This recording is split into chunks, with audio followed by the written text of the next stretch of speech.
বৃষ্টি থেমে গেলে ছাতাটাকেও বোঝা মনে হয়। কালি ফুরিয়ে গেলে কলমটাও পরের দিন পাওয়া যায় আবর্জনার ছড়িতে। প্রিয়জনের দেওয়া ফুলটা বাসি হয়ে গেলে পরের দিন খুঁজে পাওয়া যায় ডাস্টবিন। পৃথিবীর নিষ্ঠুরতম সত্য হলো, মানুষ আপনার উপকারের কথা বেশি দিন মনে রাখবে না।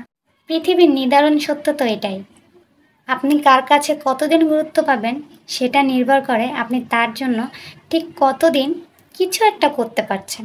আর এই বাস্তবতা আপনি মানলেও সত্য, না মানলেও সত্য। আজ সকালে যে পত্রিকাটা আপনি 10 টাকা দিয়ে কিনবেন, পরের দিন সকালেই সেই পত্রিকা কেজি দরে বিক্রি হবে। বছরের শুরুতে একাডেমির যে বইগুলো আপনি অনেক আগ্রহ নিয়ে কিনেন, সেই বইগুলোও বছর শেষে কেজি দরে বিক্রি করে দেন। সময় ফুরিয়ে গেলে ঠিক এভাবেই সব কিছুর মূল্য ফুরিয়ে যায়, সব কিছুর, সবার। আমরা আপাতত স্বার্থপর প্রাণী।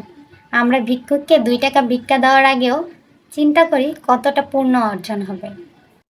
বিনা স্বার্থে মানুষ ভিক্ষুককে ভিক্ষাও দেয় না। এত কিছুর পরও চলুন একটু হেসে কথা বলি, রাগ কন্ট্রোল করি, অহংকারকে কবর দিয়ে। যদি জীবনে সুখী হতে চান তাহলে প্রত্যাশা কমান। কারো জন্য যদি কিছু করে থাকেন তাহলে সেটা আজীবনের জন্য ভুলে যান।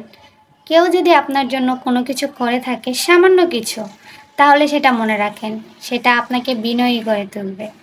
ভালো থাকবেন, সুস্থ থাকবেন। আল্লাহ হাফেজ।